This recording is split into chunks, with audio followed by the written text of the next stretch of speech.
Assalamualaikum warahmatullahi wabarakatuh. Perkenalkan, saya Muhammad Nafis Ariki dengan NIM 1D1231193 dari kelas 1D dari kelompok 4. Di sini saya akan menjelaskan tentang wirid dan doa dan bacaan-bacaannya. Wirid adalah bacaan zikir yang diucapkan setelah sholat. Melaksanakan wirid dapat menyempurnakan ibadah sholat seorang muslim. Jadi, kamu tentunya akan sangat merugi bila tidak melaksanakan wirid atau berzikir setelah sholat. Dalam hal ini, wirid amalan membaca bacaan tertentu secara terus-menerus yang dijadikan sebagai amalan rutin. Bacaan wirid ini termasuk bacaan zikir yang biasanya dikombinasikan dengan berbagai bacaan doa lainnya. Arti lainnya dari wirid adalah kutipan-kutipan Al-Quran yang ditetapkan untuk dibaca.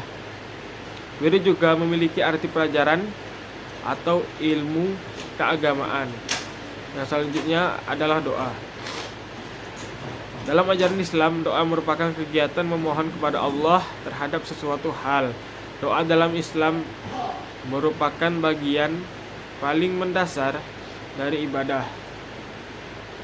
Doa dipanjatkan oleh seorang muslim ketika mengalami kesusahan maupun diberi kemudahan dalam kehidupan di dunia. Sedangkan menurut Kamus Besar Bahasa Indonesia atau KBBI, pengertian doa dapat diartikan sebagai harapan, permintaan, dan pujian kepada Tuhan. Allah Subhanahu wa taala berfirman dalam surah Al-Baqarah ayat 186.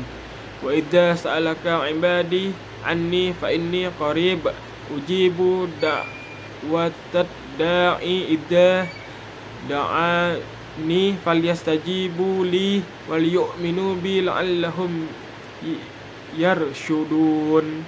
Artinya, apabila hamba-hambaku bertanya kepadamu Nabi Muhammad tentang aku, sesungguhnya aku dekat. Aku mengabulkan permohonan orang yang berdoa. Apabila dia berdoa kepadaku, maka hendaklah mereka memenuhi perintahku dan beriman kepadaku agar mereka selalu berada dalam kebenaran. Di sini saya akan mengurutkan tentang bacaan-bacaan wirid saat sholat.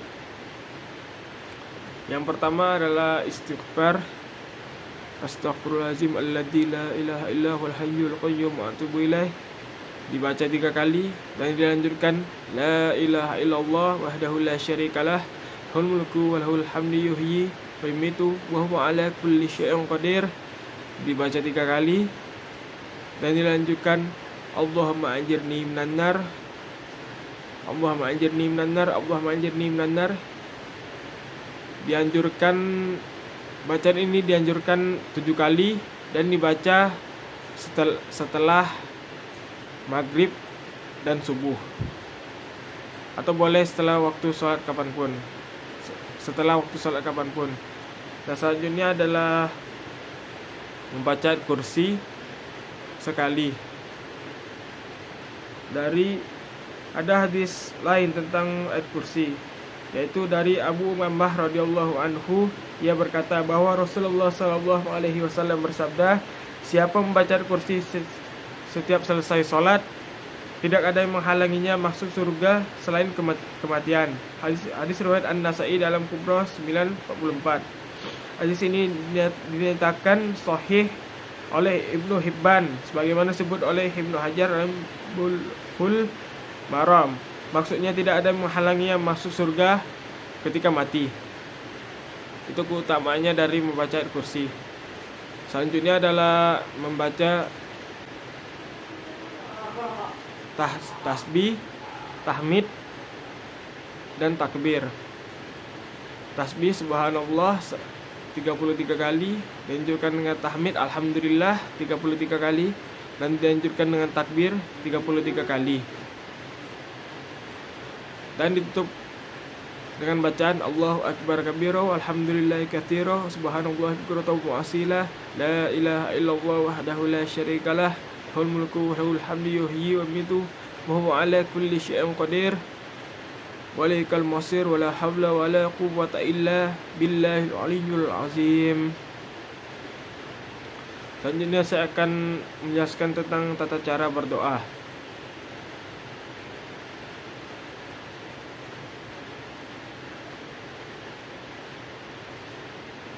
Baik, tata cara berdoa adalah diawali dengan memuji nama Allah dan mengucapkan Bismillahirrahmanirrahim dengan menyebut nama Allah dengan Yang Maha Pengasih lagi Maha Penyayang. Alhamdulillahirabbil alamin hamdan hamidin hamdan syakirin hamdan na'imin hamdan yu'afi ni'amahu wa yukafi mazidah. Ya Rabbana lakal hamdu kama yanbaghi li jalali wajhikal karim azim sultanik. Dilanjutkan dengan salawat Allahumma shalli ala sayyidina Muhammad wa ala ali sayyidina Muhammad, atau salawat Allahumma shalli ala sayyidina Muhammad wa ala ali sayyidina Muhammad salatan tunjina biha min jami'il ahwal wal afat wa taqdi lana biha min jami'il hajat wa tutahhiruna biha min jami'is sayyi'at wa tarfa'una biha indaka a'lat darajat wa tuballighuna biha aqsal ghayat min jami'il khairat fil hayati wa ba'dal mamat wa ala alihi wa sahbihi wa sallim tasliman katsira ya rabbal alamin. Selanjutnya adalah pilih waktu terbaik untuk doa. Waktu terbaik atau waktu istijabah tersebut adalah waktu-waktu yang mustajab untuk berdoa kepada Allah bagi umat muslim. Meskipun pada dasarnya berdoa tidak mengenal waktu dan tempat, umat muslim juga tetap perlu memerhatikan waktu-waktu mustajab dengan harapan doa dapat terkabul.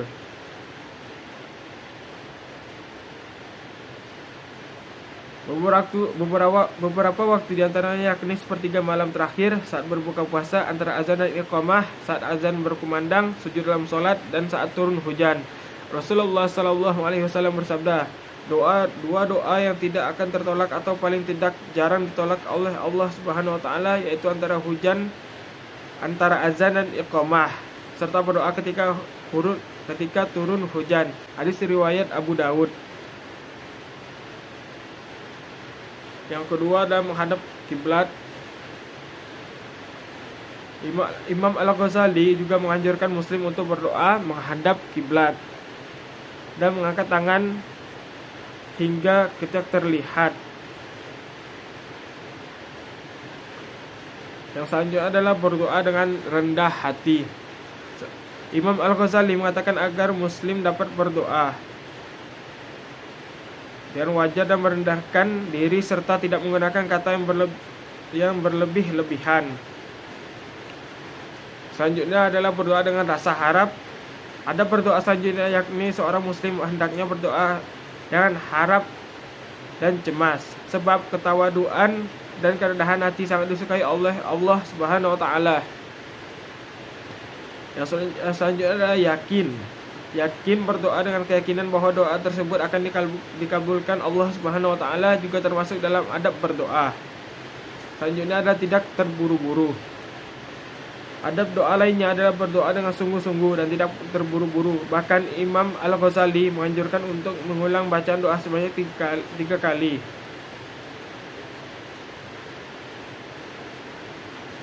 Yang selanjutnya adalah didahului oleh Asmaul Husna. Terakhir Rasulullah SAW dalam hadisnya pernah berkata, orang yang membaca doa dengan menyematkan Asmaul Husna di dalamnya akan diperkenalkan doanya tersebut. Dari Anas bin Malik radhiyallahu anhu, ia berkata, Nabi SAW masuk ke masjid. Di dalam masjid ada seorang lelaki. Di dalam masjid ada seorang lelaki melakukan sholat dan dia berdoa dan dalam doanya dia mengucapkan, Ya Allah, tiada Tuhan yang berhak disembah kecuali Allah. Engkaulah ya Allah, Zat yang memberi kenikmatan. Engkaulah Zat yang menciptakan langit dan bumi. Wahai Zat yang memiliki keagungan dan kemuliaan. Maka Nabi SAW bersabda, tahukah kamu sekalian orang itu berdoa dengan apa? Dia menyebut nama Allah yang agung di dalam doanya, yang apabila namanya disebut, Allah pasti mengabulkan doanya, dan apabila mohon sesuatu dengannya, pasti diberi. Hadis riwayat Abu Daud, Tirmidzi, Nasa'i, dan Ibnu Majah. Oke, sekian dari penjelasan saya. Semoga bermanfaat bagi kita semua. Terima kasih. Wassalamualaikum warahmatullahi wabarakatuh.